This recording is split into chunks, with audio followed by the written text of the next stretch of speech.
everyone for showing up. I mean, there is a lot of stuff we're going to talk to. Um, we're having an agenda that should be coming up in a moment. In general, we're going to talk about ranks, about CitizenCon, how the Kraken is going right now, and also what you guys can kind of do to maybe find a little bit more enjoyment in Star Citizen and also have some sort of progression. Because we're going to try to at least give you some org progression available after tonight. All right, time to recap CitizenCon. Well, yeah, it was this week. We saw a demo of 335. They had a lot of quite technical talks, quite good ones even. Chris talked about the plan how they want to release Star Citizen. We got 2 new ships, and 3.3 went to PTU, and that's where we are going to have the fly together tonight. Yeah, the new flight model was one of the technical talks, and it was quite good. Most of the people I know that played a lot Arena Commander are quite hyped about that. They want to get the flight system way more systemic, have like things that like the throttle giving acceleration. Afterburner will be gone.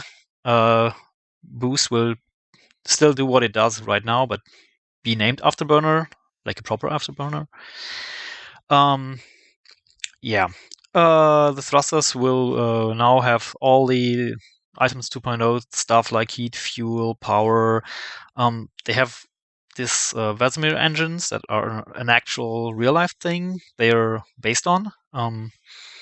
So they can simulate it way better. Every ship gets rebalanced. They want to have more variety between ships and way more momentum conservation in the ships. Like you drift more than you did before. Atmospheric flight gets more complex with lift now added, and the ships behaving very differently. Thrusters can now be shot, allowing you to cripple people, but also you can change thrusters and all. It was a really good talk. I recommend everybody who's into combat piloting to watch that once it's live. And all this will be in 3.4. So 3.4 PTU will be really important for us to give feedback to them about this. In the road to release, Chris talked about how we are going to get to release. They won't be doing a typical alpha, beta, what have you thing for releasing. They still have a few milestones they want to reach, like object container streaming, chip purchasing and rental, the full-fledged org system, full persistence of every little shit, and server meshing. Once that is in, the 3 months per patch cycle will still continue, but they won't wipe our progress, and at that point it will be called released. I mean, given how far away server meshing seems to be right now, it's still years to that point, but at least we have an idea what they want to have before it's released. It doesn't matter if all star systems are in or not by that point. They also announced that they will share player and server-side performance. As in 3.3, there will only be player-side performance. But yeah, so you can see where your system stacks up with CPU and RAM and all that, and what performance you can expect. Other highlights we had at CitizenCon were the By Design talk by Tony Z, where he gave like an overview of economy, law, how NPCs will work, how AI works, how bounty hunting will work. He really went over pretty much everything on a design overview. If you're doing anything but the combat stuff, this is the talk you want to hear. The facial animations and what a bunch of characters talks were quite impressive and showed off like what they are going to do with character customization, how good they are by now with the characters for Squadron. breathing life into physics was pretty much about the same topic, but the cloth simulations, both that are running now on clothes, but also on items in the world. So then we got 2 ships. The first was the Valkyrie. We got dropship / gunship.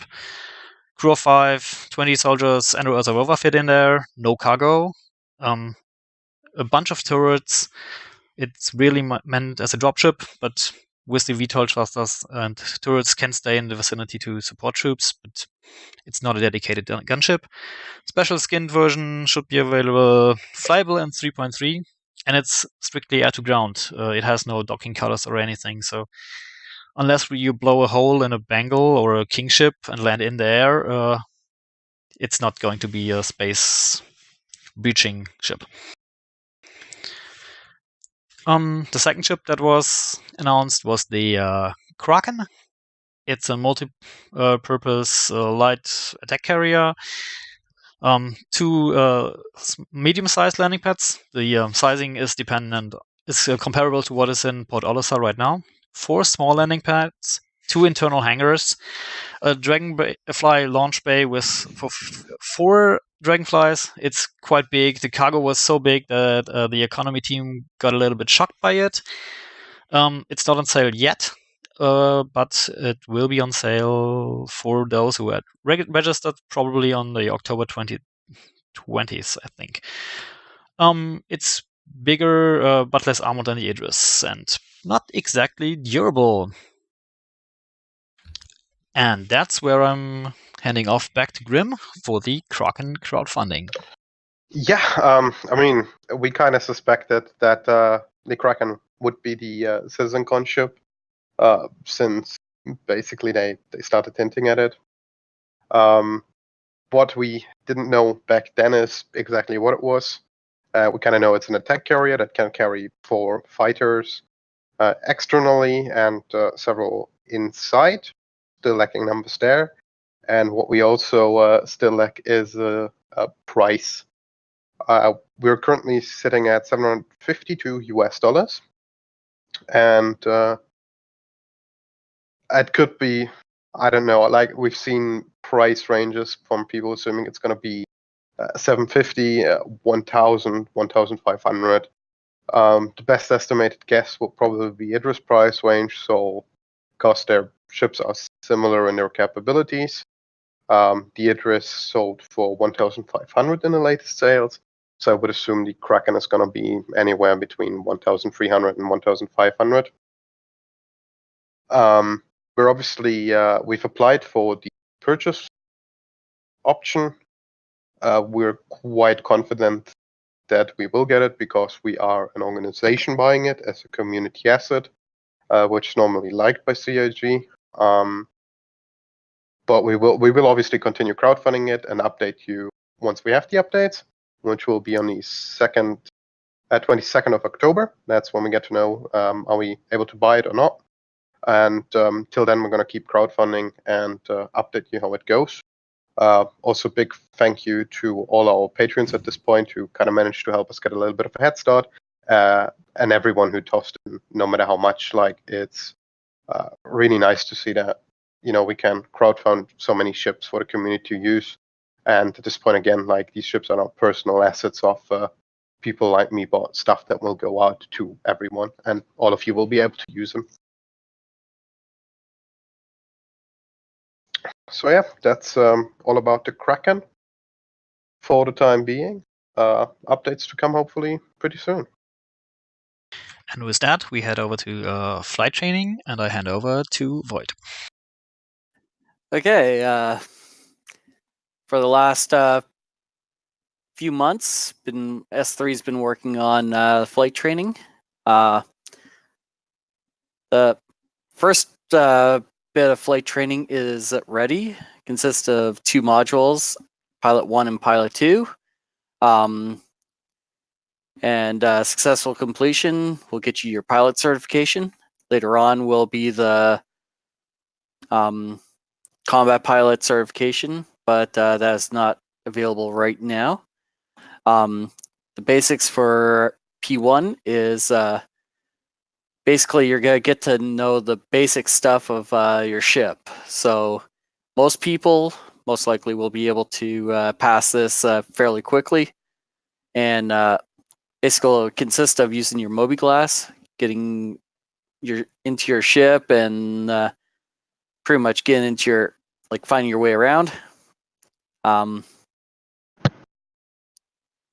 Whoops, I was too fast. Go on with 2.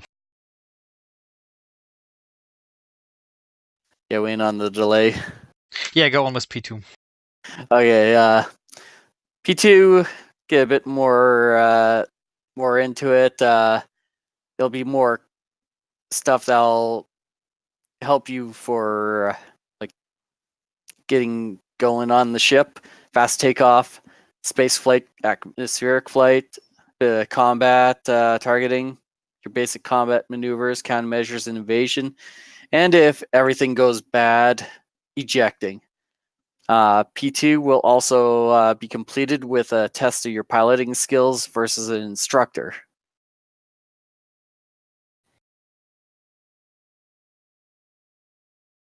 There's a sign up that I've made. That'll be posted.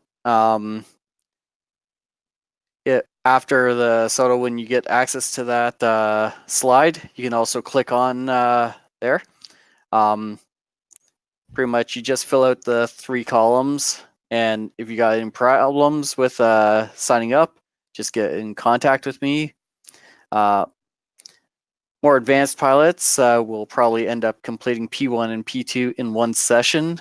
After completing both trainings, you get your certificate after we can process everything. Something I've been working on to help alleviate the work on the trainers is at the rank of Technical Master Sergeant, and you're showing interest, talent, and in piloting, you can get in touch with me and you can get certified to train P1 and P2.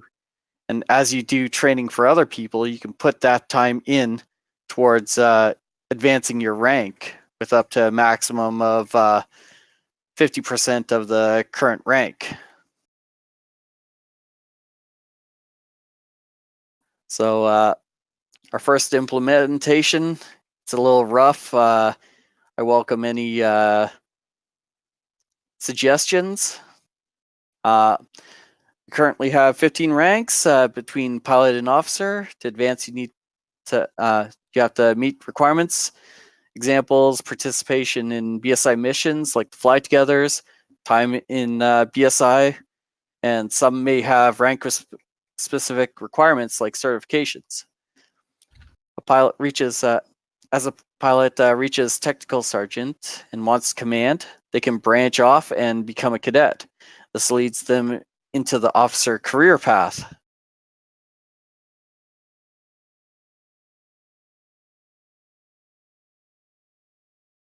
So here's an example of some of the ranks, and as you look down to E5, that's when you can start branching off to the officer. It goes all the way down to for the non-officer ranks, goes down to W3, Chief Warrant Officer. So once you branch over to the officer, the E5 is just there as an example for when the path that goes over to the cadet. You'll be assigned to a second lieutenant to shadow, observe, and learn. Then once you're ready, you'll move on to second lieutenant, and basically you'll be commanding other people from there on. And it's less on time for the officers, but you have more requirements for that. S1 will be tracking the ranks, so basically S3 and squad leaders will be filing their activities to S1. Then once you make the requirements, you get your promotion. If you have any suggestions or concerns about the ranks, please get in touch with me. The requirements are just basically first run, and if they don't seem right, we'll be adjusting them later on. Now into Squadrons.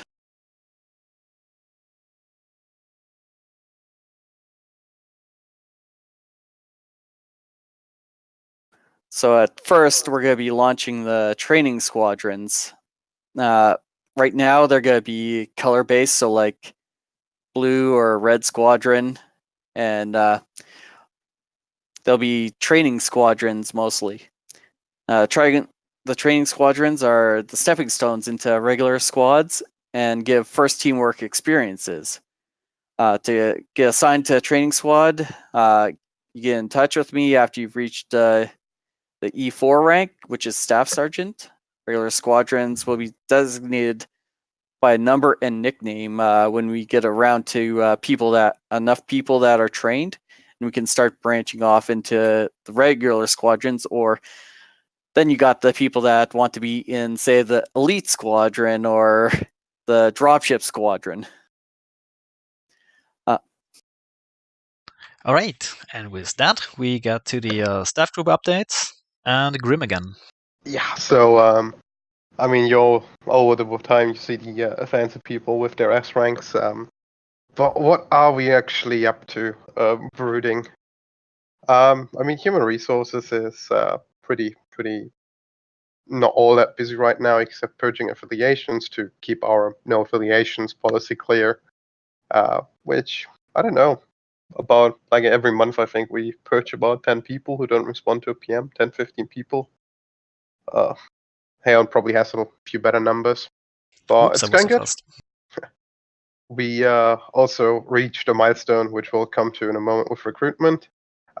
Since we're at security already, I mean, they're doing some stuff as well, but we're not going to talk about that publicly. Oof. So, good old classified meme here. Then operations, I mean, has been super busy. As you see, these guys worked on ranks, on training, on all the Fly Together events as well, which most of you participate. And I'm really looking forward to the events that we can come up with in 3.3 and 3.3.5 and going on then. I really looking like this game is getting together right now.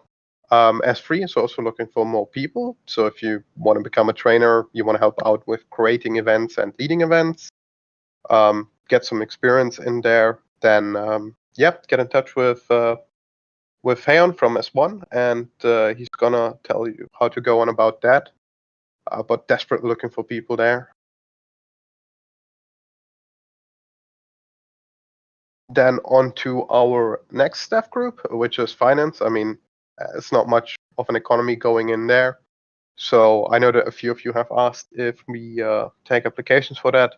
Not right now, but it's going to change once economy is starting to actually get a persistent state and that kind of stuff. And we have an income and expenses, because right now it's not really much to do. With recruitment, we've reached our milestone of 1,500 members, making us, we overtook some organizations in member sizes, and we're also, I mean, compared to general activity in Star Citizen, quite active, which is really nice to see.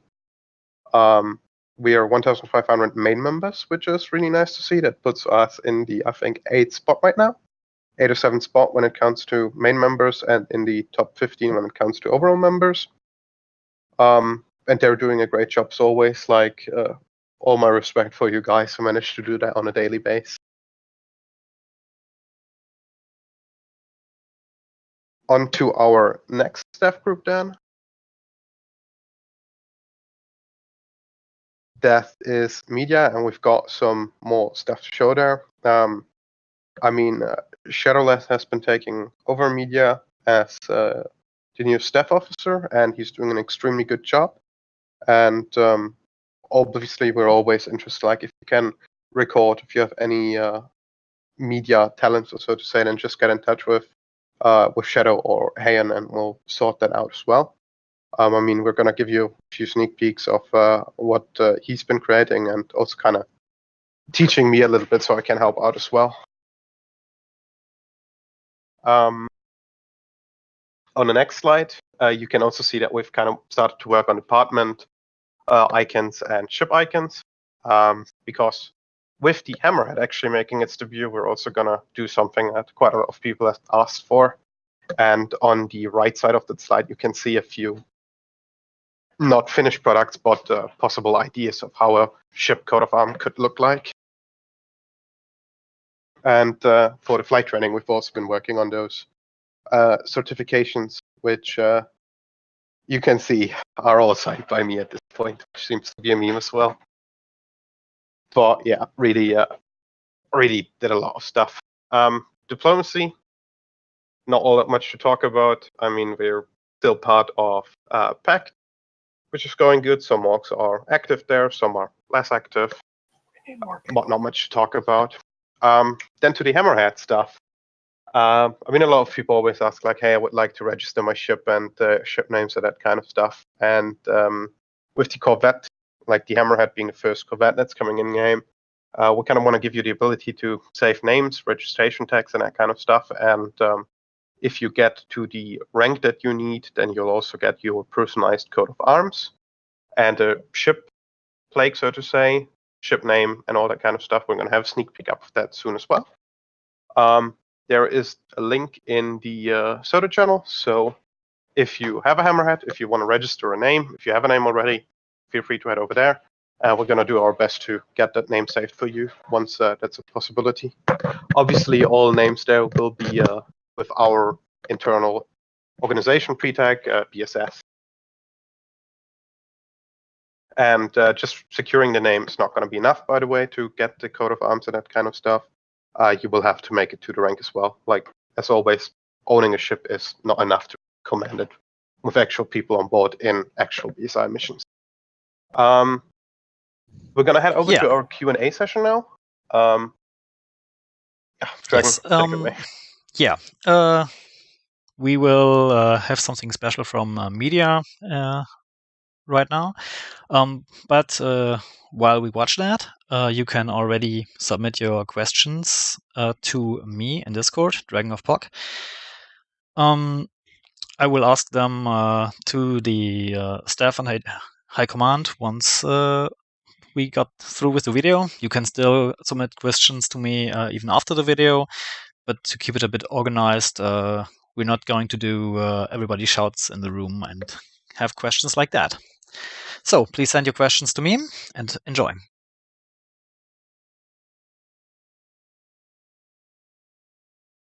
All right, there we go. Hope you enjoyed. And that is, again, courtesy of Shadowless, who did an absolutely amazing job, in my opinion, on that video. And he just kind of wants to show, you know, if we get footage to work with, that is stuff that we can do. We just need, you know, people to record and people to send us the footage. Like, a little clip could be an amazing shot in a video like this. And with that, we move on to the questions and answers. The first question comes from Arn. Anything planned for Marine ranks and certifications? Yes.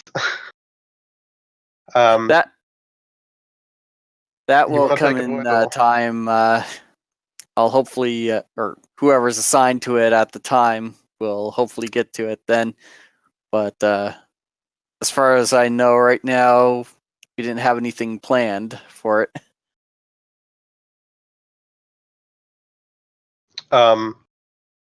Like, the thing is that we're kind of trying to also test the waters with the first training program we have right now.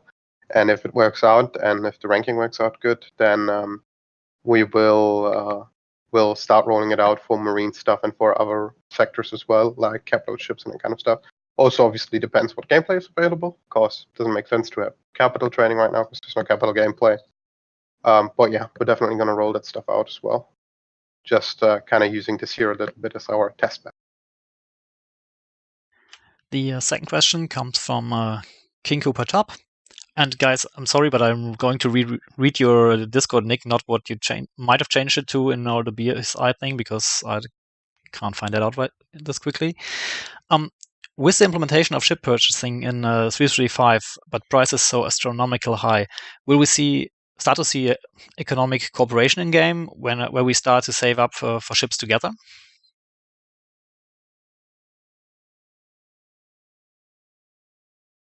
Sorry, come again?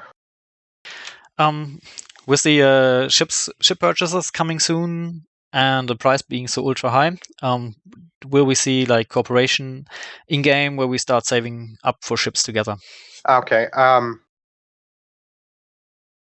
Short term, probably not, because I don't think CIG is going to give us an easy wiring money organization interface. Long term, yes. Obviously, we're a community, and a lot of these ships require more than one person to fly together. So the plan is that we kind of use organization money that we make to expand the fleet, buy those super expensive ships, and then make them available to the community as time goes by. And obviously, we're going to check how we handle our finances. What of the finances itself is going to be public, but expect that to happen once it's doable. I do also believe that the ship purchases right now are going to be wiped with every major update. So as soon as they stop wiping and it is persistent, then we're definitely going to look at start pooling in-game resources and buying ships. The next question comes from Boxcar on the topic of training. Are we going to be doing anything for ground combat personnel like Marines? I think that was already answered. All right. Next comes from Altered Ego. What is the company policy with S groups example? With the staff groups, example primary S3, but helping out in S2 or something like that. S groups can help out each other. Obviously, each staff group kind of has their own things to deal with, but it's not uncommon that we have people working together. Like, for example, S2 and S3 work closely together, did joint operations as well and that kind of stuff. And then second. Okay, go. Yeah, sorry. I mean, with media, for example, we don't require, but we encourage all of our staff people to record as much as we can, because that's really the bottleneck we have, for example, for media. It's just getting the footage. He had another question. Will the company allow for multiple flight certifications, like combat pilot and job pilot? Yes. Okay, that was quick. That's why I allowed two one ago. We also encourage it. The more versatile you are as a member, the more useful you're going to be in any given circumstance. We're not going to limit you to one thing. We're going to try and make available what we can. Why we do for example, dropship certification. I explained this to Boxcar once. You're flying a really important ship there with probably like 20 people and hardware on board. If you die, all of that is lost, and you might, be mission critical. That is why we kind of want those people to, I'll put it blank, know their shit. But yeah, if the more certifications we have, the better. That's not limited to military certifications either. That's also could be financial, of manufacturing. Everything that will have a certification, you'll be able to earn it one way or another. Pretty much an example is if we're planning a mission, if you've watched our mission signups, there's usually certain spots where there's an actual spot that's a required spot. If you've got the training for it, you're going to be able to sign up for it. If eventually, like when we do our missions, if you don't have the training, you're not going to be able to sign up for that position. The next question comes from Invader. What about stealth squadrons or general specific squadrons like heavy bombing, torpedo runs, that kind of thing? I see no problem. I see no problem with specific squadrons. The regular militaries have that, but specializing isn't, or specialized squadrons might see less action, though. I suppose I should have pinned here. How is training going to be handled for those specialized situations? Because you can't just throw any average Joe with a Carrack into the deal and expect them to perform well. No, obviously not. It's like moving, like all the certifications you saw there. That is just like, for example, the dropshipping was an example more or less for specialized training. Obviously, this is the first iteration of that we have. Also for stealth gameplay, you kind of like a few mechanics to come in, like the proper scanning. And once that is fleshed out, we're going to tackle those and then kind of, build up our own internal training programs and the specialized certifications you can earn. And then obviously, if we have like a stealth mission, it will require you to, not just be the guy who flies the Carrack, but the guy who flies the Carrack, but also has proven that he can get undetected to a target and drop those bombs. Yeah. Another question from Invader is, how are quick mobilization situations get handled? We had them with our call to arms in the past, which sometimes worked out really great, sometimes not that great. It really depends.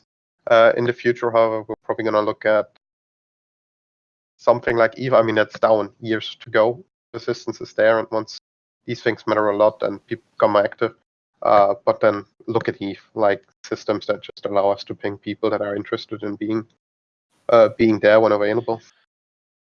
We've kind of practiced doing QRF missions, and most likely once the game's more fleshed out, we have a lot more people online at a normal time. We'll sort of dedicate, maybe this squadron is on QRF for this allotted time to quickly react in case we have anything that comes up. And like another thing I kind of wanted to note there is I was talking specifically about planning for operations there. And that's like large scale things, like someone's trying to mobilize a fleet against us. What do we do? So usually that's where S2 and S3 work so close together, because intelligence drives operations and then operations drives intelligence. So with S2 getting that intel that, hey, we see that these guys are amassing, we think that they're going to come attack us, then S3 gets involved with S2. We plan based on what they're sending at us, what we think their makeup's going to be, what weapons they're going to use, and we always try to send or defend with the 3-to-1 ratio to ensure that we know we'll win that victory, that battle. Yep. Okay. Hope that answers your question.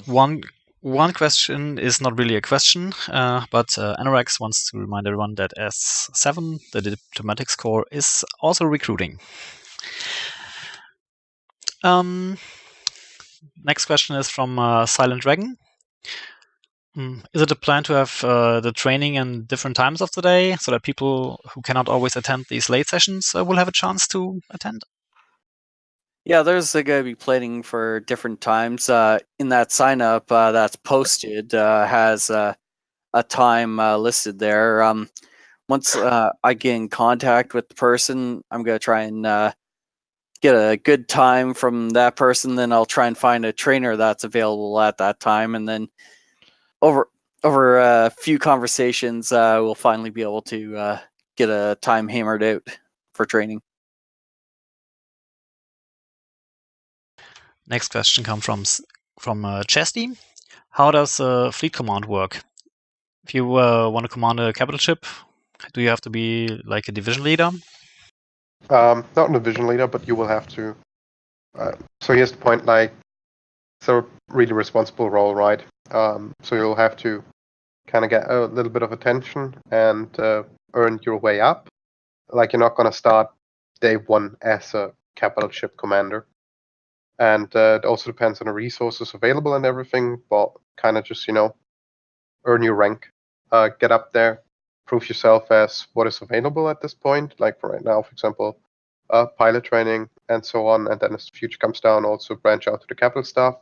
And what we kind of want to do, but it's hard to do right now because gameplay is missing, is to allow people to branch out. So, for example, if you're an officer pilot, or so to say, but you're really interested in those capital ship stuff, then you'll be able to branch out into that direction. And obviously, that's the same thing as with the combat pilots. You got to prove that you know your shit. You're gonna prove that you're up for the task. And then if you manage to get all that, then you'll probably get your own ship commission. Can I just ask a follow-on question? So I was just looking at the website and the thing, and I'm sure the ranks aren't all done, but So if it's the FO ranks, the fleet officer ranks, which is basically like 06 and above. If you're in that role, and it looks like everyone that's in it right now is like a org officer. So is there anything for people that don't want to be an officer? Okay, so that's a clarification that I kind of need to make. The people you see right now, staff groups. Staff doesn't mean flight officer. So we separate between staff and actually our hashtag military rank, so to say, right?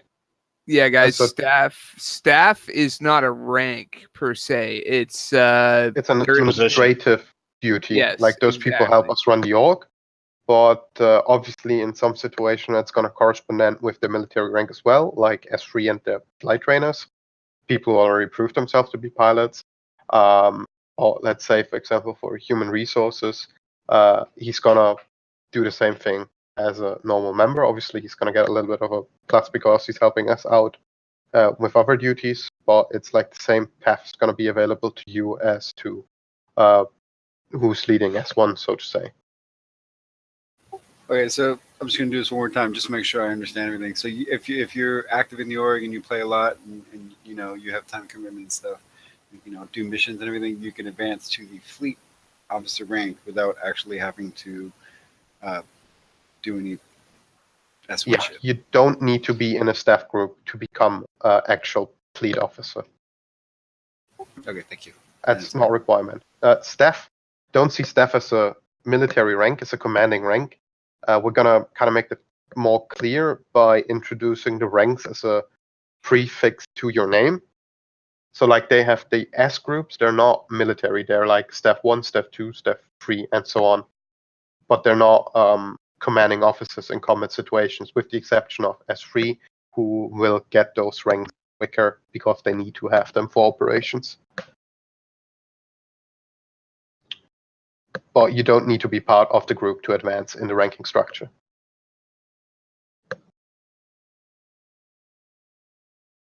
All right. Next question comes from Drone3. Will there be ship boarding and clearing training? Yes. Yeah, Yes, I think we can. We've actually done that in the past as well. Next is Raven Acker. Can we have the link to the PowerPoint, please? And yes, I will share the PowerPoint a few minutes once we are done here. I just saw a few typos that I will fix and re-upload it, and then I'll post it. But that should be a few minutes after the SOTA is wrapped up. The last two questions I got are from King Topper. Oh, it's only one. Yeah, he asked us if we can watch the video again, and I got that question twice now. So I will play it one more time once we're done. CitizenCon. Don't play it again. And Raven Knuckle asked another question. What about civilian ships? For example, the Hull D should be a capital ship, but does it need an officer to fly it? Requirements for that will be lower. Like you can't really say how it's going. We're gonna have to take a look at that once the persistence is in game and the Hull D is needed. But you're not gonna have to be at the same rank as someone who commands a javelin, so to say. That doesn't make sense. That's provided that the Hull D needs to operate like a capital ship. It's very possible it could just be a larger Hull C and thus doesn't really need the same sort of structure as a capital ship might have. It's also going to be a different structure because, you know, a cargo is a cargo transport and like an Idris is a military vessel.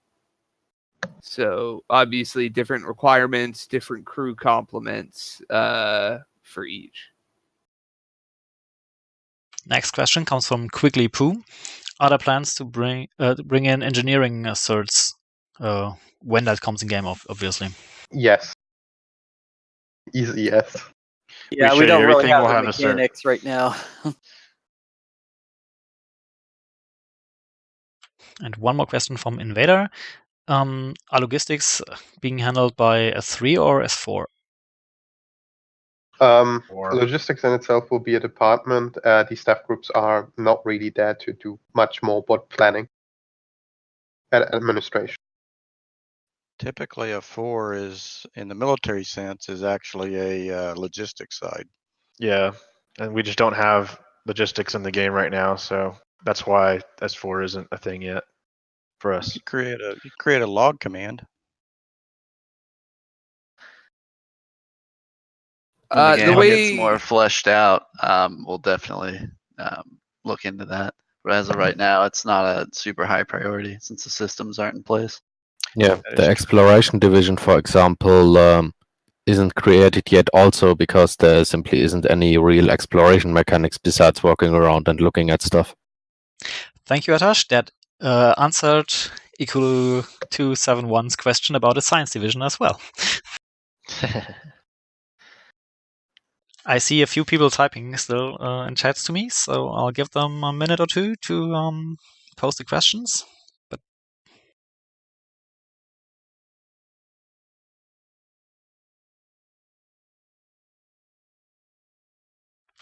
question from Boxcar: can I be a Marine and a pilot?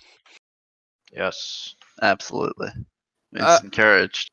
Okay, guys. So just to kind of generalize it for everybody, the way the org structure is set up with our divisions, you guys will be able to switch from military division to exploration and civilian operations, which is logistics and mining and trade and those kind of things. So the way we're gonna work it out and we kind of went over this during our restructure, but the way it's gonna work out is so let's say captain of an Idris, right, or I should say commander of an Idris, he will most likely be able to drop down to a commander of a large hull, so like a hull D or bigger, and require little to no training or other certifications to do that, because it's a much easier task than commanding an Idris with a flight deck and a whole complement of Marines and etc. So, and we're going to try and do that as much as we can. So if you hit a certain rank, in military, you'll be able to go and do almost anything else with the exception of like specialized training, right? And however that specialized training works out for individual aspects of the game, we have yet to see.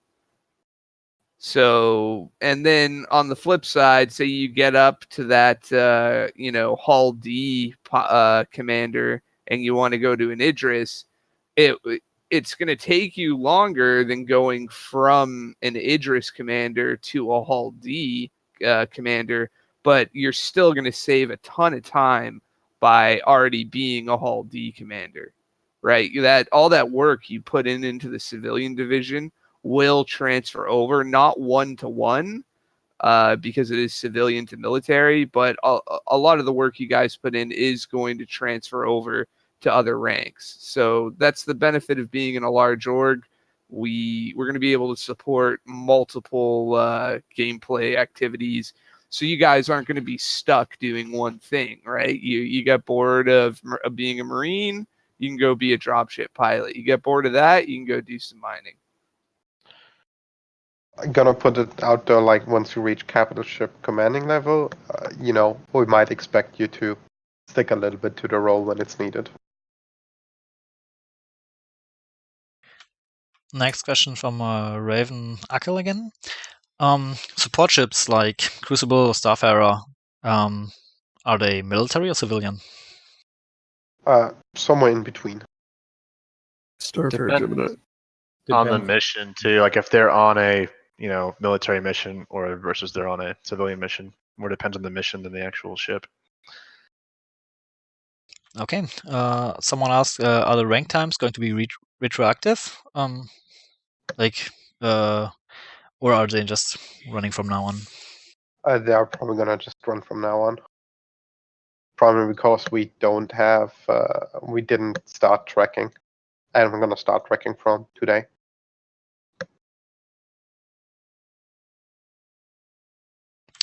Invader asks, what is the staff and division relationship?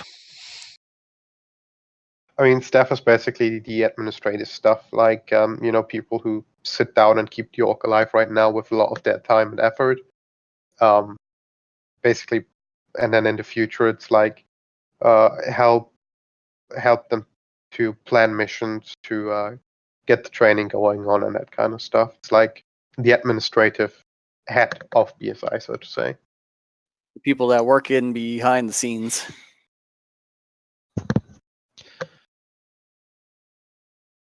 There's literally like in the real military, you see on TV all the combat and all that, yes, but there are staff just like BSI structured in the behind the scenes that support every single thing that allows that unit to be successful in their mission.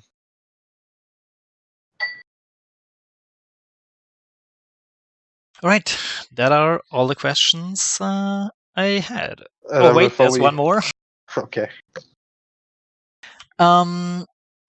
Okay, I've got two more, but we'll cut it after those two. Like last two. Question from Semper Sphero. Has any thought been given to a reserve force that would be called for dropouts during missions?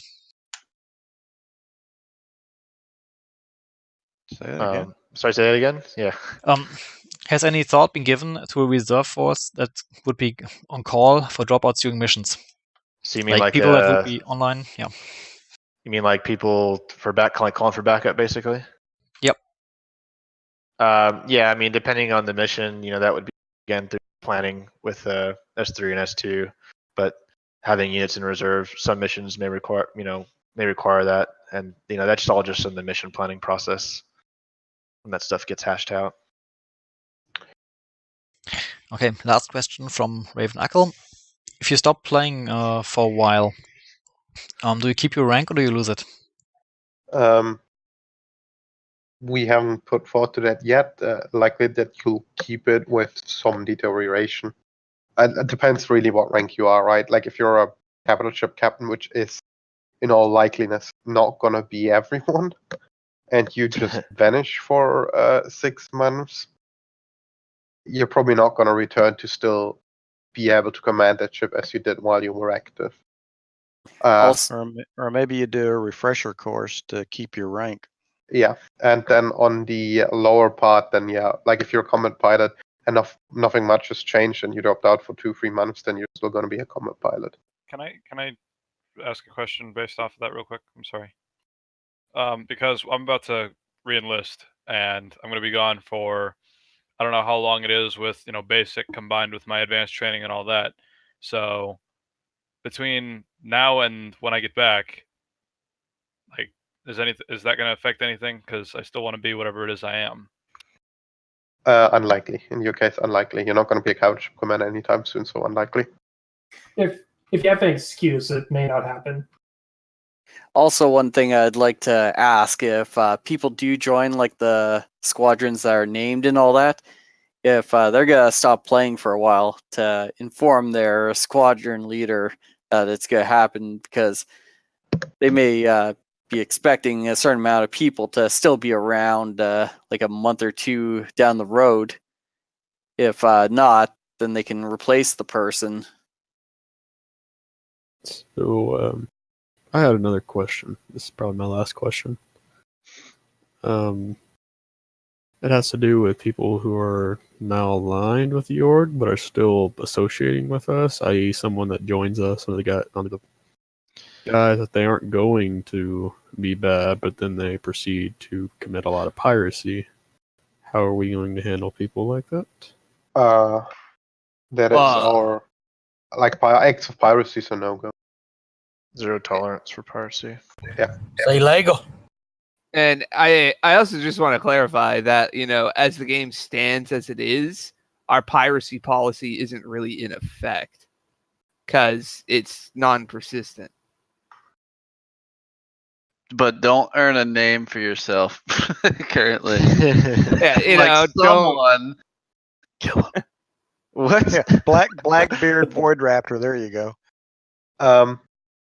I'm gonna end the question part here. Like, if you have questions, you're more than welcome to ask anyone in private. Like, we're more than happy to answer questions. I kind of just want to take the time because people are asking me as well now if we can rewatch the video, and we will. We'll see what we do to make it available on YouTube as well. I'm going to talk to Shadow. I kind of just want to point one extent my thanks to everyone who just donated to the Kraken. We've just cracked the $1,100 mark. Ooh. Nice. Way to go, guys. You say US in front of it. Grimmy, time to take the money and run. So if we manage to get about 400 more, then we're confident that we have the money together already. Provided it's not stupidly expensive. Don't think it will be more than that. War And chest is always good. again, I want to thank everyone who donated in general, everyone who's on Patreon, and I also want to extend a special thanks to everyone who is currently helping out in the staff teams. These guys are doing an incredible job, which is not always going that smooth. Sometimes people clash, and it's a lot of work that these put in there. So from my side, and I hope in the name of everyone, thanks to all of you. From my side as well. In that case, Dragon, I'm gonna give you the get-go to play that video again, and then we're gonna probably have a short break and pop into the PTU with everyone who wants to. The video is gonna play again on the stream. Download. Just cut the stream like CitizenCon. Yep. And yeah, stream will be cut right after the video. And I would like, yeah, everybody who wants to get in the Soda, get your PTU, into the Fly Together, get your PTU account copied and all that. If you haven't done that, yeah, it should be open to everyone now. One thing that I kind of forgot. I'm super sorry about that. I would like to congratulate Void Raptor as part of the Admiralty team, who's been putting more hour than is sane into BSI lately, so that's a well-served promotion. Welcome to the Gold Boy Club. Congrats. Thank you. He's a Goldie boy. Congrats. Something I will note about the operation sign up for the PTU. Can someone enable copying on there?